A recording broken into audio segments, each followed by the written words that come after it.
먼저 소득세에 대해서도 과세 요건을 좀 분석해 볼게요. 과세 요건을 좀 분석하자.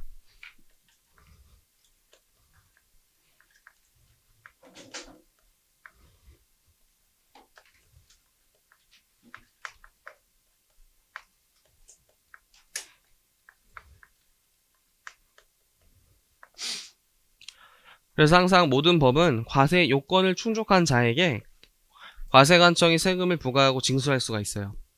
그 과세 요건은 과세 대상, 납세 의무자, 과세 표준 세율이에요. 그래서 부가세도 그랬고 법인세도 그랬고 소득세도 이런 과세 요건이 충족해야지만 드디어 부과하고 징수할 수 있는 것이다. 그래서 먼저 이 큰 틀을 잡고 세세하게 볼 거예요. 먼저 과세 대상은 소득 원천설 열거주의체 돼가고 있어요. 다시 한번 복습해 보시면 은행에서 발생한 이자 등, 그 다음에 주식 투자한 배당 등, 개인사업자의 소득, 사업소득, 근로자의 근로소득, 연금소득, 그 다음에 기타 열거한 소득. 그래서 2배사 근영기, 2배사 근영기.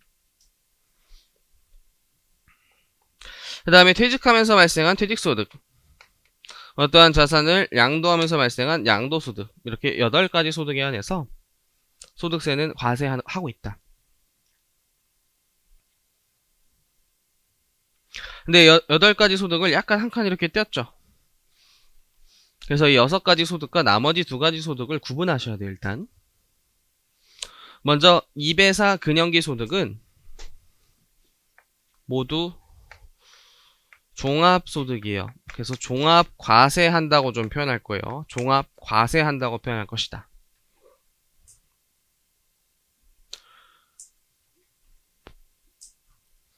그래서 뒤에서 간략하게 배울 텐데 소득세 과세기간은 1월 1일부터 12월 31일이에요. 원칙이.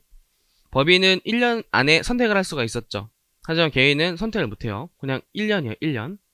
근데 그 1년간 어떤 사람이 이자도 있고 또 개인 사업도 하고 있으면서 국민연금까지 받고 있다.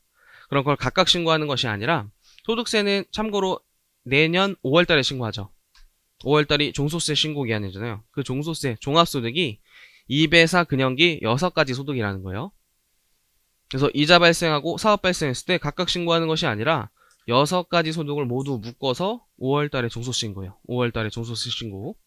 그래서 6가지 소득을 종합과세라고 할 거예요. 종합과세. 근데 이제 퇴직 양도소득을 보면 공통점이 일단 2가지예요. 첫 번째는 장기간 형성됐어요.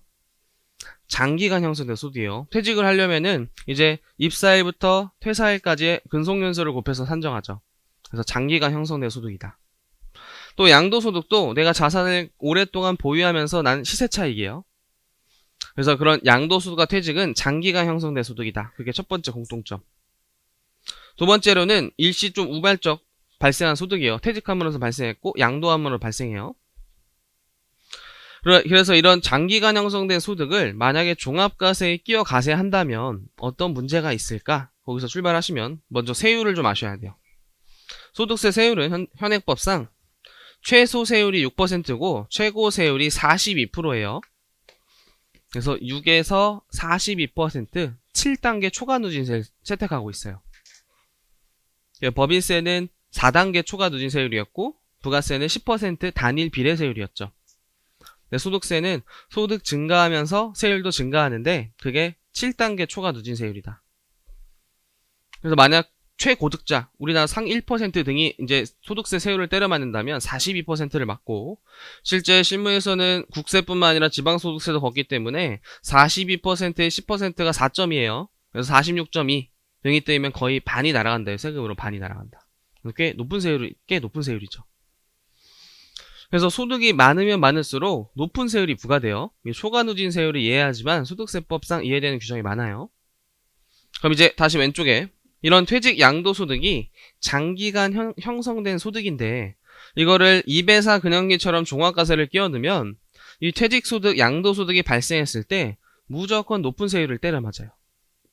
그래서 세금이 갑자기 증가하는 현상이 난다. 그런 걸 결집효과라고 해요. 결집효과. 그래서 세금이 갑자기 증가하는 걸 방지하기 위해서 종합과세와 별도로 분류과세한다요. 그래서 명칭에는 분류과세예요.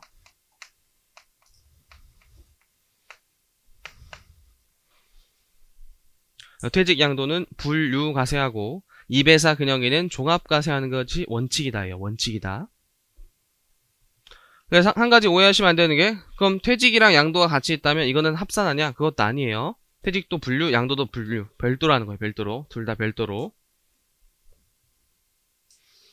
그리고 양도소득을 한 1년 만에 보유하고 팔면 어떻겠냐? 그때는 중과세율 때를 맞아요. 더 세율이 훨씬 높아요. 그리고 각종 공제 혜택도 배제시켜요. 그래서 그런 걸로도 다 중과세율을 때리고 있으니까 기본적으로 장기간 형성된 소득이어서 종합과세에 넣지 않고 별도로 분류한다라고 기억하세요.